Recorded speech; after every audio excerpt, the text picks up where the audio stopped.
C'est à 9h15 qu'on a appris cette libération hier soir et on y voit un peu plus clair aujourd'hui sur l'opération de l'armée colombienne.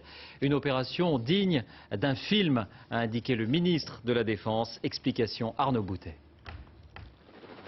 Lorsque les deux hélicoptères quittent la jungle de Guaviare, leurs occupants viennent de réaliser un coup de bluff sans tirer le moindre coup de feu. L'opération digne d'un film commence des mois plus tôt. Des militaires colombiens infiltrent les FARC jusqu'au commandement. Ils localisent les otages importants et font croire que leur chef exige le regroupement. Hier, jour J, celui de l'intervention. Les faux hélicoptères de l'armée sont repeints en blanc et les soldats déguisés en guérilleros. J'ai vu qu'ils avaient des t-shirts de Che Guevara. Je me suis dit, c'est des FARC. Ils nous ont dit, vous pouvez monter dans l'hélicoptère, mais seulement avec des menottes. Ça a été très humiliant. Ils ont fermé les portes de l'hélicoptère, on a décollé, et là il s'est passé quelque chose. Je n'ai pas compris tout de suite. J'ai vu le commandant des FARC qui, pendant tant d'années, si souvent, s'est révélé un véritable despote. Je l'ai vu ligoter devant moi dans l'hélico. Quelques minutes plus tard, les libérateurs tombent le masque. Le chef de l'opération a dit « Nous sommes l'armée nationale, vous êtes libres ». Et l'hélicoptère a failli tomber tellement on sautait de joie. On pleurait, on s'embrassait. On apprend aussi que les Français avaient engagé de leur côté une négociation humanitaire avec les FARC. Ils avaient même localisé Ingrid Betancourt et la savaient en bonne santé.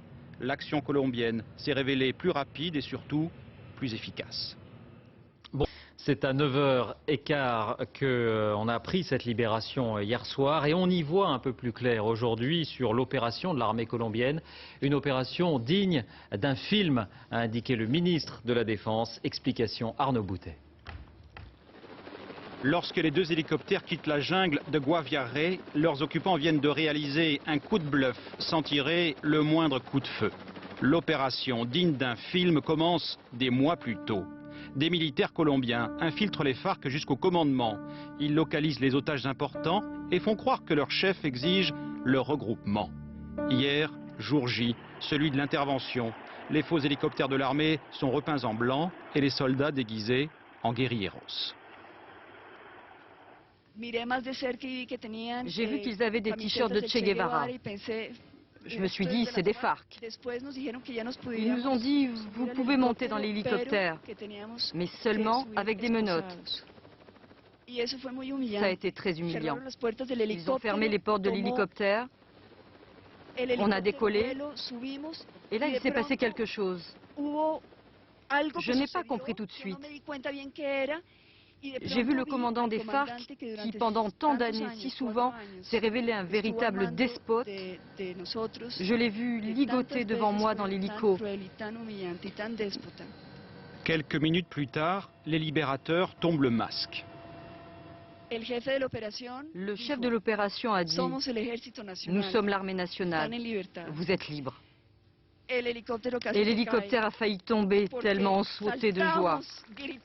On pleurait, on s'embrassait. On apprend aussi que les Français avaient engagé de leur côté une négociation humanitaire avec les FARC. Ils avaient même localisé Ingrid Betancourt et la savaient en bonne santé. L'action colombienne s'est révélée plus rapide et surtout plus efficace.